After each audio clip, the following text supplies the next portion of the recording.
नमस्कार सबका, स्वागत है आपका डे 4 एनसीईआरटी ज्योग्राफी लेक्चर 3 में। ये आपका जो डे 4 एनसीईआरटी ज्योग्राफी लेक्चर 3 है। आज जो हमने स्टडी करना है, देखो लास्ट लेक्चर में हम पढ़ रहे थे लैटिट्यूड्स के बारे। ठीक है, हमने अर्थ की टिल्ट के बारे पढ़ा था, उसके आने वाले इफेक्ट्स के बारे पढ़ा था, वो सब कुछ हमने स्टडी किया था। तो यहाँ पे ये जो आपका पूरी अर्थ है, हमने जो लास्ट लेक्चर में किया था, एक बार उससे रिवाइज कर लें। सेंटर में अर्थ को अगर हम दो हेमिस्फीयर्स में, नॉर्थ और साउथ हेमिस्फीयर्स में बांटते हैं, इस लाइन को हम कहते हैं 0 डिग्री, और इस मतलब ये लाइन 0 डिग्री है, और इसे हम कहते हैं इक्वेटर की लाइन।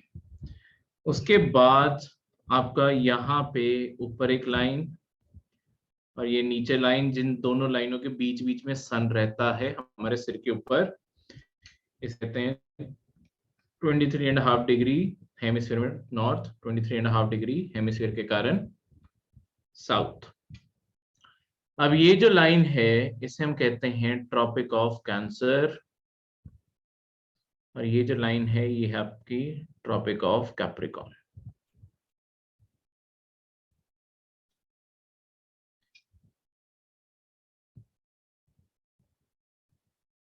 यहाँ पे एक लाइन ऊपर और यहाँ पे एक लाइन नीचे। ये जो ऊपर लाइन है इसे कहते हैं हम आर्कटिक सर्कल, और इसे हम कहते हैं एंटार्क्टिक सर्कल, जिसके बियॉन्ड आपके 6 महीने दिन 6 महीने रात, और सूरज हमेशा साइड साइड पे घूमता रहता है, कभी भी सिर के ऊपर नहीं जाता। ये है 66.5 डिग्री नॉर्थ और 66.5 डिग्री साउथ। तो इस तरीके से ये सारे के सारे लाइंस, अब ये अपने आप में लाइंस देखो, ये डायग्राम 2D है, पर अगर इस लाइन को चारों ओर बनाओगे तो एक पूरा एक बड़ा सर्कल बनना चाहिए पूरी अर्थ के चारों ओर, क्योंकि अर्थ यहाँ सेंटर में सबसे ज्यादा ब्रॉड है। अगर ये पूरे सर्कल को लगाओगे, यहाँ पे अर्थ सबसे ज्यादा ब्रॉड है, इसी कारण ये जो इक्वेटर वाली लाइन है इसे ग्रेट सर्कल भी बोला जाता है, क्योंकि ये अर्थ का सबसे बड़ा एरिया यही है। यहाँ पे जो सर्कल बनेगा ये सबसे बड़ा सर्कल बनेगा पूरी अर्थ का। ठीक है, इसीलिए इसे ग्रेट सर्कल भी रेफर कर देते हैं। तो कभी पेपर में कई बार क्वेश्चन आता है, बहुत आसान क्वेश्चन भी आते होते पेपर में। सारा पेपर मुश्किलों से भरा नहीं होता, पर आसान क्वेश्चन आंसर करने के लिए भी नॉलेज चाहिए। तो हर चीज एडवांस लेवल की नहीं पढ़नी, जो चीजें बेसिक हैं वो भी यहाँ पे साथ साथ हमने स्टडी करते रहना। अब इसके साथ साथ देखो ये जो सारी लाइनें हैं, यहाँ पे इसके नीचे 1 डिग्री की भी लाइन होगी, ऊपर भी 1 डिग्री, नॉर्थ और साउथ मतलब दोनों साइड हो गया। फिर 2 डिग्री करते कराते जब तक आपके यहाँ दोनों पोल्स में 90 डिग्री साउथ और 90 डिग्री नॉर्थ नहीं आता, ये सारी लाइनें इस तरीके से बनी हुई हैं। अब ये जो सारी लाइंस हैं, इन लाइंस की एक जो प्रॉपर्टी है कि सारी लाइंस एक दूसरे के पैरेलल हैं। ये सारे जो सर्कल हैं ये एक दूसरे के पैरेलल बने हुए हैं, कोई भी किसी को टच नहीं करता।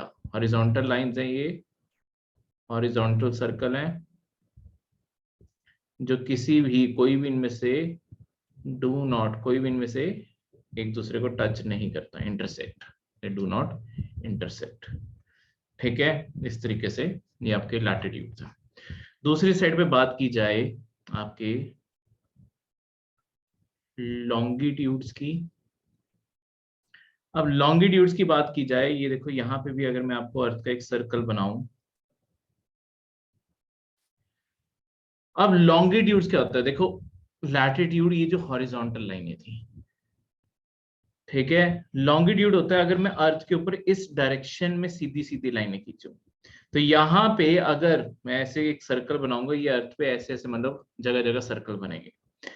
अब देखो, क्योंकि जो हम बोर्ड पे डायग्राम बनाते हैं, ये बोर्ड पे बना हुआ डायग्राम 2D है, तो इसी कारण जब मतलब सारी की सारी अर्थ के ऊपर आपने बिल्कुल दोनों पोल्स जो हैं, दोनों पोल से बिल्कुल सीधी सीधी लाइन खींचनी है, एक पोल से दूसरे पोल, और अर्थ की दूसरी साइड को दूसरी साइड की लाइन। तो पोल टू पोल आपने एक मतलब ये आप मान लो ये अर्थ है, तो अर्थ का ये जो बिल्कुल सामने वाला हिस्सा है, यहां से एक लाइन बनाई, ठीक है, और दूसरी साइड भी ऐसे ये लाइन बनी हुई है, तो सेम एक ही लाइन है। तो ये जब बिल्कुल सन के सामने से देखेंगे तो ये लाइन सीधी दिखेगी, पर क्योंकि अर्थ गोल है तो ये सारी लाइनें यहाँ पे साइड पे टेढ़ी दिखाई देती हैं, पर इसे सामने करोगे तो ये सीधी दिखाई देगी पोल टू पोल।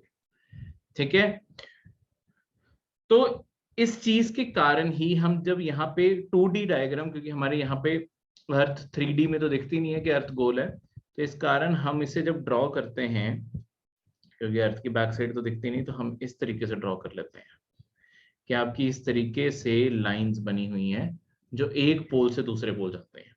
अब यही इसकी प्रॉपर्टी है, देखो ये जो पहली तो जो इस डायरेक्शन में लाइंस हम बनाते हैं, इन लाइनों को हम कहते हैं, जैसे ये सारी आपकी लैटिट्यूड्स की जो लाइंस थी, इन सबको हम कहते हैं मेरिडियन भी कहते हैं। ठीक है, और जैसे यहाँ पे जब मैंने लैटिट्यूड्स में लाइनें बनाई थी, यहाँ पे देखो ये सबसे बड़ा सर्कल था, और जैसे जैसे पोल की तरफ जाओगे सर्कल छोटा होता जाएगा।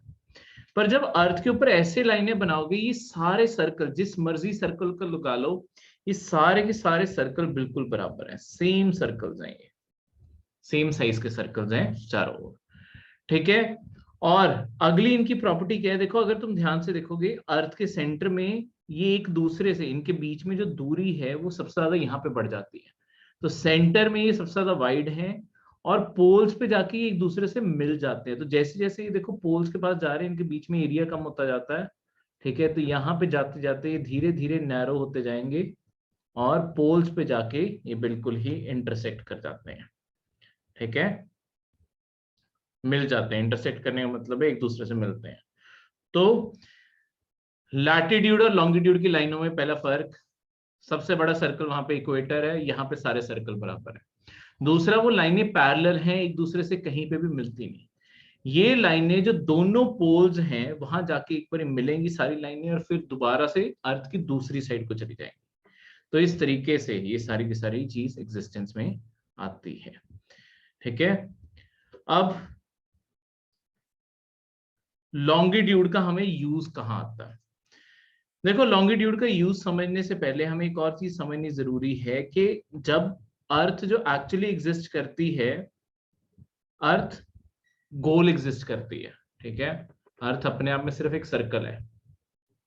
ठीक है, पर जब हम मैप्स बनाते हैं, कोई भी आप वर्ल्ड मैप देखोगे, इंडिया का मैप देखोगे, कोई भी मैप देखोगे, मैप थोड़ी हमें गोल करके मिलते हैं। मैप्स हम बिल्कुल सीधे मैप्स पढ़ते हैं, एक कागज के ऊपर बिल्कुल सीधे करके मैप्स बने होते हैं।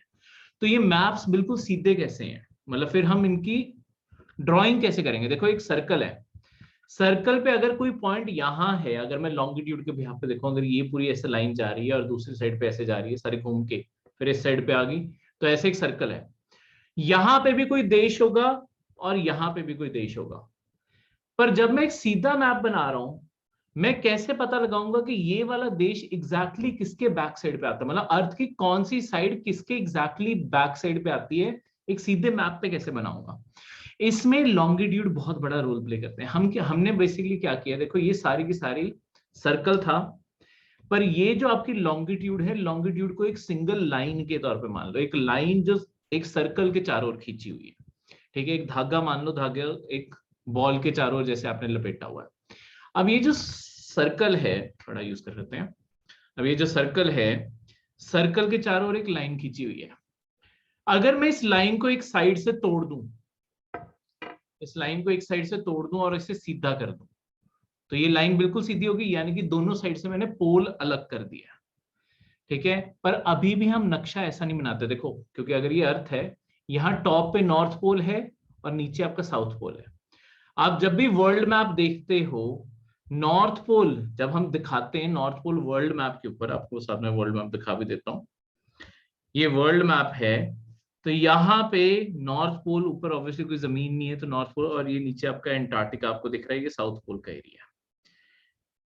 पर अगर हमने अर्थ को इस तरीके से ही तोड़ा होता कि अगर नीचे से एंटार्क्टिका को दो हिस्सों में मैप में तोड़ दिया और ऐसे बना दिया, तो हमें मतलब दुनिया का मैप कुछ ऐसा दिखता कि कुछ एंटार्क्टिका यहाँ दिख रहा है, कुछ एंटार्क्टिका यहाँ दिख रहा है, नॉर्थ पोल बिल्कुल सेंटर में दिख रहा है, ऐसा दिखता। ठीक है, पर ये नक्शा अपने आप में बहुत ही ज्यादा कॉम्प्लिकेटेड होता है, क्योंकि कोई देश उल्टे दिख रहे होते हैं, कुछ देश सीधे दिख रहे होते हैं, क्योंकि ऑब्वियसली कोई देश, यहाँ पे जो देश है, अगर मैं इसे तोड़ के ऊपर ले जाऊंगा, लेट्स सपोज यहाँ पे इंडिया होता, इंडिया ऐसे, इंडिया की वो ट्राइंगल वाली शेप नीचे को है, अब जब मैं इसे ऊपर को उठा दूंगा इंडिया का, तो ट्रायंगल उल्टा दिखेगा, तो ना शेप सही से आ रही है ना कुछ और आ रहा है, तो ये मैप प्रॉपर नहीं हो सकता। और अर्थ के बिल्कुल सेंटर ऑफ द अर्थ में नॉर्थ पोल थोड़ी हो सकता है, तो मैप ही अपने आप में गलत हो गया। हमने क्या किया, ये लाइन को तोड़ा, सीधा किया, उसके बाद इन्हें एक दूसरे के सामने ला दिया, ऐसे जोड़ दिया। ये जो दो हिस्से हो गए, यहां ऊपर से भी तोड़ा, ऊपर से ऐसे जोड़ दिया, तो यहां दोनों साइड देखो, ये जो फिंगर्स की टॉप फिंगर्स हैं ये नॉर्थ पोल को रिप्रेजेंट कर रही हैं, और जो ये नीचे हाथ का पाम है ये साउथ पोल को रिप्रेजेंट कर रहा है। अब इस चीज को ध्यान से समझना, अब दोबारा से स्टार्टिंग से समझाता हूं कि ये एक सर्कल था, सर्कल के चारों ओर हमने लॉन्गिट्यूड, एक सिंगल सर्कल था पर उसे हम लाइन मानेंगे, उसे हमने नीचे साउथ पोल से तोड़ा, सीधा कर दिया, एक सीधी लाइन आ गई, सीधी लाइन आ गई, इसके बाद इन दो हिस्सों को तोड़ के ये सामने रख दिया। अब इसके कारण क्या हुआ, देखो मैंने आपको बताया था फिंगर टिप्स नॉर्थ पोल है, नॉर्थ पोल एक साथ आ गया, साउथ पोल एक साथ आ गया, तो अपने आप में दुनिया लाइन हो गई है मैप के ऊपर। तो ये जो हम फ्लैट अर्थ बना पाते हैं, ये जो नक्शा बना पाते हैं, वो इसी तरीके से बना पाते हैं कि हम अर्थ को दो हिस्सों में तोड़ देते हैं और फिर इन्हें जोड़ देते हैं। पर अब इसमें जो इश्यू एक जो रह गया वो ये है कि पता कैसे चलेगा कि लेट्स सपोज कनाडा, अगर ये एक सर्कल होता, अगर यहाँ कनाडा है, इसके एग्जैक्टली बैक साइड पे कौन सी कंट्री है, ठीक है, क्योंकि इस सर्कल की कोई ना कोई बैक साइड तो होगी, तो अब इसे पता करना है। अब इसका भी हमने मैथमेटिकल इलाज ढूंढा, जो मैंने चीज बताई इसी के अंदर ही है। अब देखो ओरिजिनली एक सर्कल था, सर्कल को मैंने एक साइड से तोड़ा और इसे सीधा कर दिया। देखो जब भी मैं किसी भी, क्योंकि ये अलग अलग सर्कल्स हैं, जितने भी लॉन्गिट्यूड्स बने, ये कोई भी मैंने लाइन को सीधा किया, लाइन का जो एंगल होता है वो होता है 180 डिग्री। जैसे इसे हम 90 डिग्री कहते होते हैं, तो ये 180 डिग्री हो गया, दो 90 डिग्री मिल गए ना, तो एक सीधी लाइन 180 डिग्री का एंगल बनाती है।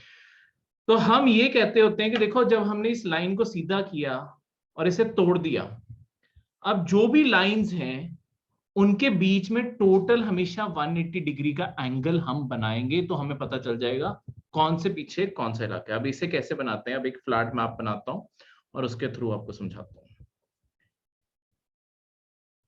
ठीक है। ये टॉपिक अपने आप में थोड़ा कॉम्प्लिकेटेड है, तो इसी कारण सिर्फ आज के हमारे लेक्चर का यही टॉपिक है, ठीक है। कि अगर ये समझ आ गया अपने आप में, ये भी बहुत इंपॉर्टेंट कंसेप्ट है। अब हमने एक अर्थ का सेंटर पॉइंट बना लिया, मतलब कोई भी लॉन्गिट्यूड को सिलेक्ट कर सकते थे, हमने एक लाइन को सिलेक्ट कर लिया, इसे अर्थ का स्टार्टिंग, मतलब सारे लॉन्गिट्यूड्स की गिनती का स्टार्टिंग पॉइंट बना लिया। देखो लैटिट्यूड्स में गिनती शुरू करना आसान था, क्योंकि एक सेंटर में सबसे चौड़ा पॉइंट है जिसे 0 डिग्री मान के हम शुरुआत कर सकते हैं। पर यहाँ पे जब सारी लाइनें बराबर हैं, हमें पता ही नहीं किसे सेंटर चुने, तो हमने किसी एक लाइन को सिलेक्ट किया कि चलो इससे हम सेंटर मान लेते हैं। अब जब इसे सेंटर मानेंगे, कन्वीनियंस पर्पस के लिए मैं ये सेंटर वाली लाइन अब मान रहा हूँ, ठीक है, क्योंकि मैप बनाना आसान हो जाएगा, क्योंकि वही बात हम 3D में नहीं पढ़ रहे हैं, हम 2D में पढ़ रहे हैं, ठीक है। अब यहाँ पे आपकी ये जो सारी की सारी चीज है, यहाँ पे देखो अगर मैं अर्थ को फिर से दो हेमिस्फीयर में बांटता हूँ, ये साइड आपकी सारी हो जाती है ईस्टर्न हेमिस्फीयर। फिर से पीछे तक, क्योंकि ये सर्कल गया, इसने अर्थ को दो हिस्सों में बांट दिया ना, तो एक साइड आपकी ईस्टर्न साइड होगी और एक साइड आपकी वेस्टर्न हेमिस्फीयर होगी, आधा हिस्सा ईस्टर्न आधा हिस्सा वेस्टर्न। वैसे हमने नॉर्थ और साउथ में आधा हिस्सा बांटा था, ऐसे भी तो अर्थ को बांट सकते हैं। तो ऐसे जब हमने बांटा, इसे हम कहते हैं आपकी ईस्टर्न और वेस्टर्न हेमिस्फीयर, ठीक है, क्लियर है। अब इससे आगे बढ़ते हुए, ये जो हमने एक सेंटर लाइन कोई भी सिलेक्ट कर ली, देखो बेसिकली आज जो हम इसे 0 डिग्री हम कहते हैं, पर ये लाइन हमने कहाँ बनाई है, देखो आज जो हम मैप्स पढ़ते हैं ना, जिस तरीके से पढ़ते हैं, ये ज्यादातर ब्रिटिश के बनाए हुए हैं सारी दुनिया में, और ऐसे बहुत सारे मैप्स एग्जिस्ट करते थे, पर आज सबसे ज्यादा पॉपुलर वही हैं जो ब्रिटिश ने बनाए हैं, क्योंकि ज्यादातर कॉलोनीज दुनिया में उन्होंने बनाए, तो उन्होंने जो नक्शे तैयार किए, सब कुछ तैयार किए, लॉन्ग टर्म में वही रह गए हैं। अब उन्होंने इसलिए क्या किया कि जो उनके लंदन के पास उनकी यहाँ पे ऑब्जर्वेटरी थी, शहर ग्रीनविच के अंदर, उसे सेंटर पॉइंट माना और वहां से सीधी लाइन खींच दी, और उसे उन्होंने माना कि ये सेंटर है। हम यहां से दुनिया को दो हिस्सों में डिवाइड करते हैं, एक साइड पे ईस्टर्न और एक साइड पे वेस्टर्न। तो उन्होंने अपने अपने देश को सेंटर पॉइंट कंसिडर किया और उसके अंदर जो ग्रीनविच शहर है उसे आज सेंटर पॉइंट माना। ठीक है, अब इसके कारण क्या हुआ ये टॉप पे छोटा करके बस लिख देता हूँ, ये वेस्ट हो गया, इसके यहाँ पे ईस्ट हो गया। ठीक है, अब इसीलिए इस लाइन को जहां से शुरुआत होती है इसे ग्रीन मेरिडियन भी बोला जाता है, या इस लाइन को प्राइम मेरिडियन भी बोला जाता है। ग्रीन विच से निकलती है तो इस कारण, और प्राइम मेरिडियन वैसे क्योंकि सबसे प्राइम लाइन इसे जहां से शुरुआत है। अब हमने अर्थ के चारों ओर, अब देखो मैंने आपको बताया एक लाइन, अगर मुझे पता करना है कौन सी लाइन के एग्जैक्टली पीछे कौन सी लाइन है, उनका टोटल एंगल 180 डिग्री होना चाहिए। तो यानी कि अगर मैंने इस लाइन को 0 डिग्री नाम दिया जो नॉर्थ पोल से साउथ पोल जा रही है, इसके बैक साइड पे जो लाइन होगी वो कितने डिग्री की होगी? ऑब्वियसली टोटल एंगल कितना होना चाहिए? 180 डिग्री। तो ये लाइन आपकी जो इसके एग्जैक्टली बैक साइड पे होगी वो 180 डिग्री होगी। ठीक है, क्लियर है? क्यों कहते हैं वो अभी मैं शॉर्टली बताता हूँ। अब हमने अर्थ के ऊपर और बाकी सारी लाइनें बनानी थी, पर कितने बनाए इसे डिटरमाइन करना जरूरी है। देखो हमने क्या किया, जो हमारे लिए सबसे बड़ा लॉन्गिट्यूड रोल प्ले करते हैं ना, पहले मैं आपको लॉन्गिट्यूड थोड़ा और दिखा दूं फिर मैं इसके बारे में बताता हूँ। ये देखो ये आपका लाइव मैप है लॉन्गिट्यूड्स का। तो यहाँ पे पोल्स के ऊपर आप अगर इस एरिया को देखोगे, यहाँ पे ये सारी लाइनें बिल्कुल ये देखो सीधी खींची हुई हैं। ये देखो ये प्राइम मेरिडियन है, ये देखो यूनाइटेड किंगडम लिखा हुआ है, यहाँ बीच में से पास कर रही है। उन्होंने क्या किया है, यहाँ अपने देश के बिल्कुल बीचों बीच ये लाइन ऐसे पास करवाई। ये देखो उनके देश, उल्टा दिखा रहा हूँ मैं सारा मैप, ये देखो उनके देश से यहाँ ग्रीनविच से पास होती हुई ये नीचे अफ्रीका का कॉन्टिनेंट आ गया, पहले यूरोप आ गया, फिर अफ्रीका का कॉन्टिनेंट आ गया, फिर समुंदर आ गया, समुंदर आते आते ये आपके बिल्कुल अंटार्कटिका आ गया, अंटार्कटिका साउथ पोल आ गया, साउथ पोल फिर से दूसरी साइड जिसे एंटी मेरिडियन भी कहते हैं, 180 डिग्री बिल्कुल ऑपोजिट साइड की लाइन है ये देखो दोनों साइड 170 डिग्री है, बीच में ये 180 डिग्री की लाइन, ये लाइन घूम के नॉर्थ पोल तक जाएगी, और नॉर्थ पोल के बाद ये फिर से ये देखो 10-10 डिग्री, यहाँ बीच में 0 डिग्री है। इस तरीके से हमने सारी अर्थ को ऐसे सीधे सीधे बॉक्सेस में बांट दिया एक तरह से। अगर आप 2D फिगर में भी देखोगे पोल की साइड से हमने अर्थ को ऐसे सीधे सीधे बॉक्सेस में बांट दिया। अब ये बॉक्सेस क्या रोल प्ले करते हैं? देखो आपकी अर्थ करती है रोटेट, आपकी अर्थ कर रही है रोटेट, ठीक है, आपकी अर्थ कर रही है रोटेट। अब जब अर्थ रोटेट करेगी, कुछ हिस्सा ये देखो पीछे वाला हिस्सा डार्कनेस में है, ये सामने सूरज सूरज की रोशनी आ रही है, सॉरी इस साइड से सूरज की रोशनी आ रही है। ये कोई एक एरिया देखो, अगर मैं मानूं कि इस साइड से इस साइड को अर्थ घूम रही है, ठीक है, ये वाले एरिया में अभी देखो सन इस साइड से आ रहा है, तो अभी यहाँ पे सनराइज होना शुरू हुआ होगा। धीरे धीरे ये वाली जो लाइन है ये धीरे धीरे आगे बढ़ेगी, तो दिन के 7, 8, 9, 10 करते करते जब बिल्कुल सूरज के सामने आते हैं, यही कहते हैं दिन के 12 बज रहे हैं, सूरज बिल्कुल सिर के ऊपर आ गया। फिर 1, 2, 3, 4 करते करते जब शाम हो जाती है वो इस साइड से, क्योंकि अब धीरे धीरे अंधेरे की तरफ जा रही है अर्थ, फिर अंधेरे में चली जाती है, ये रात के 12 बजे एग्जैक्टली ऑपोजिट रात के 12 बज रहे हैं। फिर दोबारा से सूरज की तरफ फिर से सनराइज की हम तरफ चल पड़ते हैं। तो इस तरीके से आपके ये चारों ओर आपके इस तरीके से ये सारा डायग्राम बन जाता है। क्लियर है? कोई भी डाउट यहां तक? ठीक है, तो ये सारी की सारी चीजें इस तरीके से क्रिएट की जाती हैं। अब यहाँ पे ये है 0 डिग्री और यहाँ पे 180 डिग्री। तो हमने जब अर्थ की देखो, हमने फिर क्या किया, अर्थ की रोटेशन की स्पीड मेजर कर ली, अर्थ कितनी चौड़ाई में है हमने वो मेजर कर लिया। इससे हमने, क्योंकि 180 डिग्री तक ये सारी लाइनें हमारी एग्जिस्ट करती थी, हमने ये मैथमेटिकली पता लगा लिया कि हर 15 डिग्री अर्थ किसी भी साइड को 15 डिग्री जब घूमेगी उससे 1 घंटा पूरा हो जाता है। ठीक है, हमने पूरे दिन को डिवाइड कर दिया 180 डिग्रियों में, तो 24 घंटे का हमारा दिन है। हमने जब उसे 180 से डिवाइड किया, हर 15 डिग्री में 1 घंटा हो रहा है। यानी कि जब भी अर्थ की रोटेशन होगी, एक 15 डिग्री मतलब उसकी रोटेशन होगी, 1 घंटा निकल जाएगा। इसके दूसरे सेंस में मतलब है कि 1 डिग्री घूमने के लिए अर्थ 4 मिनट लगाती है। ये देखो, ये अपने आप में पेपर में कई बार क्वेश्चन बन जाते हैं कि 1 डिग्री में अर्थ कितना घूमती है, मतलब कितने मिनट में 1 डिग्री घूमती है, तो उसका आंसर होगा 4 मिनट। इस तरीके से आपके क्वेश्चन आते हैं, इस चीज को याद रखना। अब इसी के चलते हुए देखो, हम यहाँ पे ये सारी लाइंस ड्रॉ करेंगे। मैं सिर्फ एक थोड़ा सा, ताकि हमारा डायग्राम साफ सुथरा रहे। देखो 15 डिग्री घूमने पे 1 घंटा हो रहा है। मैं यहाँ पे लाइनों में गैप बनाने लगा हूं ताकि थोड़ा साफ सुथरा दिखे। 30 डिग्री का तो अपने आप ही डबल लगा लो, यानी कि मैं जो लाइनें बनाऊंगा उसमें हर लाइन में 2 घंटे का फर्क होगा आपस में। अब ये कैसे होगा, मैं यहाँ पे ड्रॉ करके दिखाता हूँ। ये देखो, आपकी एक लाइन रही 30, 60, 90, 120, ये आपकी 150। ठीक है, दूसरी साइड पे 30। अब देखो, मैंने जानबूझ के 0 डिग्री की लाइन पेज के बिल्कुल सेंटर में नहीं बनाई, इस साइड पे बनाई थी, क्योंकि मैं एक चीज दिखाना चाहता था। ये 60 हो गया, मान लो 90। मैं ये दिखाना चाहता था कि अर्थ क्योंकि गोल है, तो जो भी यहाँ पे खत्म होगा वो इस साइड से शुरू हो जाना चाहिए, इसीलिए मैंने वो लाइन को थोड़ा साइड को बनाया था।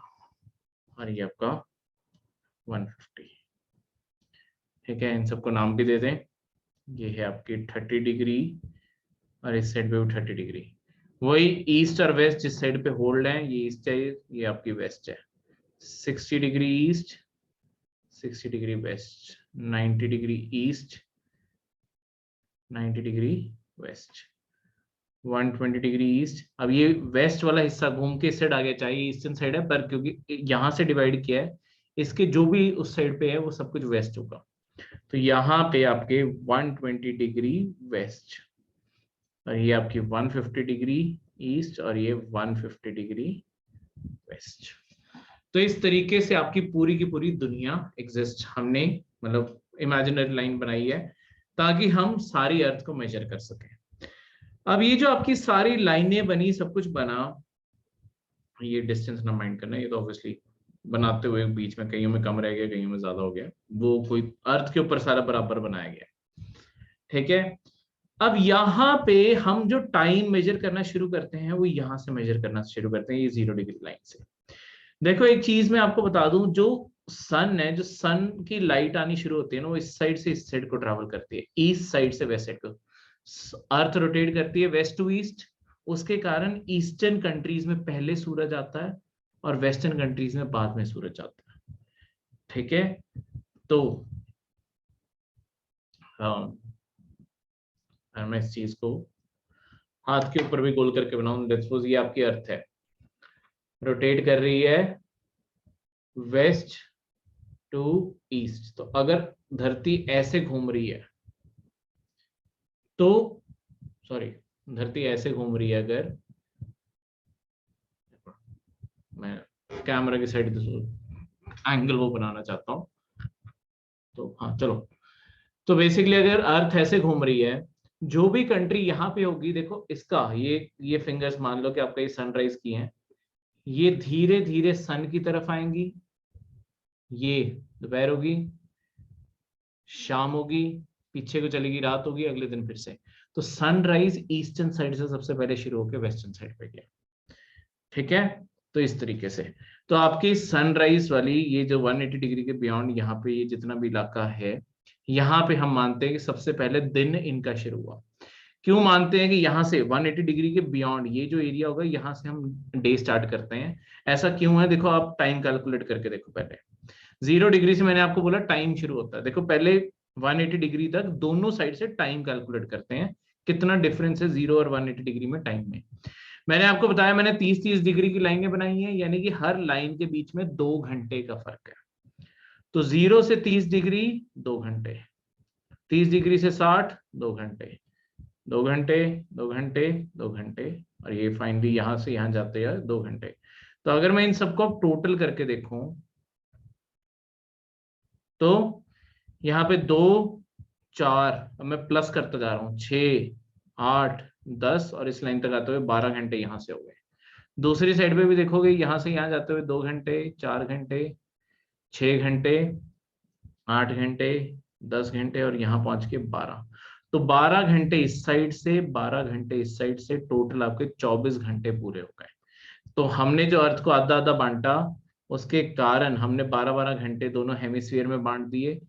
तो अल्टीमेटली जो 180 डिग्री देखो एक साइड से, यानी कि अगर ये अर्थ है, ये जो लाइन है अगर ये आपकी 0 डिग्री लाइन होती है, दोनों को जोड़ के जो बनती है यहाँ पे ये 0 डिग्री लाइन बनती, इसके जो एग्जैक्ट ऑपोजिट साइड लाइन है, तो ये ऊपर जाके क्योंकि पोल पे मिलती है और यहां से, तो अगर ये 0 डिग्री लाइन है इसके बिल्कुल ऑपोजिट साइड 180 डिग्री लाइन है। इससे मैंने अर्थ को 2 हिस्सों में बांट दिया, एक वेस्टर्न हेमिस्फीयर है और एक ईस्टर्न हेमिस्फीयर, ठीक है। तो अब ये जब दोनों हिस्सों में बांट दिया है, 12 घंटे हमने इस साइड से मेजर कर लिए, 12 घंटे हमने इस साइड से मेजर कर लिए, यानी कि अगर मैंने यहां से मेजरमेंट शुरू की थी एग्जैक्टली ऑपोजिट साइड, दोनों साइड 12-12 घंटे करते हुए 24 घंटे आपके पूरे हो गए। तो इसीलिए ये जो 180 डिग्री की लाइन है इसे बोला जाता है इंटरनेशनल डेट लाइन। यहां पे आपकी तारीख बदलती है। देखो जो भी कंट्री इस लाइन के इस साइड पे होगी उसकी एक डेट प्लस होगी इस साइड से। अब ये एक बहुत ही ज्यादा अपने आप में अनोखा कंसेप्ट और वो चीज है, देखने वाली चीज है। क्यों? देखो लाइन बिल्कुल सेम है। अब ये मतलब अगर इस जगह पे तुम खड़े हो ना, एक बहुत ही कॉन्ट्राडिक्टरी चीज होती है। अगर तुम 180 डिग्री, ये मान लो कि 180 डिग्री लाइन अब यही है, क्योंकि ये हाथ घुमाना तो ऑब्वियसली बहुत मुश्किल है, ये मान लो कि ये 180 डिग्री लाइन है जो आपके बिल्कुल कैमरा के सामने आई हुई है। अब मैं कह रहा हूं ये जो इन दोनों आपके लिटिल फिंगर के दोनों साइड मतलब बिल्कुल सेंटर में जो लाइन बन गई दोनों की, ये 180 डिग्री की लाइन है। अब ये जो 180 डिग्री की लाइन है, मैं ये कह रहा हूं कि अगर आप इस लाइन के वेस्टर्न साइड पे हो तो आपकी डेट एक ज्यादा होगी और इस साइड पे डेट एक माइनस होगी। ये कंसेप्ट क्यों अनोखा है? क्योंकि सूरज की रोशनी एग्जैक्टली सेम आ रही है दोनों साइड पे। तो अगर दोपहर के 12 बज रहे हैं, दोनों साइड दोपहर के 12 बज रहे हैं, पर फर्क क्या होगा? कोई भी डेट मान लो, लेट्स सपोज इस साइड पे अगर 15 तारीख है, इस साइड पे 14 तारीख होगी, तो इस तरीके से आपकी दोनों डेट्स में फर्क आ गया, एक डेट आगे चलेगा। क्योंकि 12-12 घंटे करके कहीं तो हमने डेट नहीं शुरू करनी थी, वो हमने ये लाइन से की है। तो यहाँ पे कॉन्ट्राडिक्टरी फैक्टर ये बनता है, देखो यहाँ पे जो भी ट्रैवल करता है, अगर इस लाइन को आप ये ऐसे क्रॉस कर जाओगे, आपको अपने मतलब आपकी बस हल्का सा क्रॉस किया, 1 किलोमीटर इधर आ गए, आपकी घड़ी पे और जो सूरज की रोशनी है उस पर अभी भी लेट्स सपोज 12 बज रहे हैं, पर लेट्स सपोज अगर आप यहाँ पे 2 तारीख को थे, यहाँ पे आप 3 तारीख को हो गए, कोई भी डेट मान लो, एक प्लस ही करनी है, ठीक है। तो इस तरीके से ये चीज, तो हमेशा ये प्लस होता है। तो देखो यहाँ पे जो आपकी जापान जैसी कंट्रीज पड़ती हैं, यहाँ पे सनराइज और डेट सबसे पहले शुरू होते हैं, जापान और नीचे न्यूजीलैंड पड़ गए, ये सब धीरे धीरे आपका सन आगे को मूव करता है और धीरे धीरे अगली कंट्रीज में भी सनराइज होता जाता है। पर देखो जैसे अब इंडिया यहाँ पे ऑलमोस्ट, यहाँ इन दोनों डिग्रियों के यहाँ पे ऑलमोस्ट बीच में यहाँ लोकेटेड है। अब इंडिया अगर यहाँ पे है, ठीक है, जापान में ज्यादा बड़ा बना दिया पर चलो कोई नहीं, इंडिया अगर यहाँ पे लोकेटेड है, देखो जापान में जब सनराइज हो रहा है अभी इंडिया में रात ही है, जब इंडिया में जाके सनराइज होगा, जापान में ऑलरेडी देखो अगर जापान में सनराइज हो रहा है, यानी कि अगर ये कॉर्नर जापान है, इंडिया यहाँ की बैक साइड है, अगर ये अर्थ घूम घूम के यहाँ आ गई है, इंडिया में अब सनराइज होने लगा है क्योंकि अब बिल्कुल कॉर्नर आने लगा है, जापान में तो दोपहर हो चुकी है, इंडिया में जब दोपहर होगी जापान में रात होने वाली है। इसलिए हम कहते हैं जो भी कंट्रीज ईस्टर्न साइड को पड़ती हैं, किसी के भी जो भी कंट्रीज ईस्टर्न साइड को पड़ेंगी, ये हमेशा टाइम में आगे चल रही है, क्योंकि इनमें सनराइज पहले हो रहा है, इस कारण इनका दिन थोड़ा सा एडवांस चल रहा है। जो भी कंट्रीज वेस्टर्न साइड को जितनी पड़ती जाएंगी उनमें टाइम पीछे चलेगा। इसीलिए जब जैसे इन्होंने अपने यहाँ पे बनाया, ये आपका ब्रिटेन हो गया, इन्होंने यहाँ पे अपने ग्रीनविच से लाइन पास करवाई थी। इसीलिए हम कहते हैं कि इंडिया ब्रिटेन से, या आप बैठे हो, आप सोच रहे हो आपका कोई रिश्तेदार लंदन में बैठा है कि वहां टाइम क्या रहा होगा, तो हम कहते हैं कि मेजर कर लो, हम उनसे 5.5 घंटे आगे हैं। क्यों? क्योंकि अभी उनकी सनराइज होना है, वहां सन पहुंचेगा तभी तो दिन शुरू होगा। हमारे हो चुका है, हम 5.5 घंटे आगे हैं उनसे। मेजर करना है तो यही डिग्री के अकॉर्डिंग आप मेजर करके देखोगे, 1 4 और हमारा ऑलमोस्ट यहाँ पे बीच में पड़ता है, तो 5.5 घंटे हमारे इसलिए पड़ जाते हैं। ठीक है, आपको कोई ना कोई एक लॉन्गिट्यूड सिलेक्ट करना पड़ता है जहां से आप टाइम मेजर करते हो। ठीक है, हमारे जैसे इंडियन स्टैंडर्ड टाइम कह देते हैं 87.5 डिग्री, ईस्टर्न लाइन हमने सिलेक्ट की हुई है, ये आपकी ऑलमोस्ट 5.5 घंटे से आगे बढ़ती है। देखो, क्योंकि दुनिया की सारी टाइम कैलकुलेशन हम ये 0 डिग्री से कर रहे हैं, चाहे दिन यहां से शुरू हो रहा है, इसी कारण जो भी इस 0 डिग्री लाइन, 0 डिग्री लाइन पे आते हैं क्योंकि उन्होंने अपने वहां से टाइम शुरू करवाया, इसके जो भी कंट्री ईस्टर्न साइड पे पड़ती है वहां के लिए आपको टाइम हमेशा प्लस करना पड़ेगा, क्योंकि इनका दिन पहले चढ़ जाएगा इससे। जो भी कंट्री इसके बाद पड़ती है आपको टाइम माइनस करना पड़ेगा। ठीक है, जैसे कि अगर अमेरिका की बात करूं, आपका अमेरिका ऑलमोस्ट यहाँ कहीं आ गया, तो अमेरिका आपके ब्रिटेन से पीछे बढ़ता टाइम में। हमारे यहाँ से अमेरिका और इंडिया ऑलमोस्ट, इंडिया छोटा है उससे, पर ऑलमोस्ट बैक साइड पे हमारे अमेरिका पड़ता है। तो इस कारण क्या है, क्योंकि वो हमारे बिल्कुल बैक साइड पे पड़ता है। अगर वहां पे आपके कोई भी रिश्तेदार रहते हैं, उनसे आप टाइम कंपेयर करके देखो, 11-12 घंटे का ही फर्क है वो, क्योंकि एग्जैक्टली ऑपोजिट साइड पड़ते हैं। तो अगर हम अर्थ के एक साइड है, वो एक साइड है, तो इस चीज को याद रखना। वेस्टर्न साइड जाओगे टाइम मेजर करने के लिए तो आपको टाइम माइनस करना पड़ेगा, ईस्टर्न साइड आओगे टाइम प्लस करना पड़ेगा। ये लाइन के पर आप वेस्टर्न साइड जाओगे तो डेट प्लस करनी पड़ेगी, और इस लाइन के इस साइड को जाओगे डेट माइनस करनी पड़ेगी। ठीक है, इस लेक्चर के डिस्क्रिप्शन में मैं एक और भी यूट्यूबर हैं, उनकी काफी अच्छी वीडियोस हैं, मैं वो भी आपको पोस्ट कर दूंगा, उन्हें भी देखिएगा। उन्होंने भी बहुत अच्छे समझाया इस कंसेप्ट को, यहीं पे अच्छे से पढ़ के कंक्लूड कर दीजिएगा। एक थोड़ा टफ कंसेप्ट था, इस कारण इसका ही पूरा लेक्चर था। मिलते हैं आपको अगले लेक्चर में, जहाँ पे हम लिथोस्फीयर और ये सारे अब चैप्टर्स शुरू करेंगे, अर्थ को डिटेल में पढ़ना शुरू करेंगे।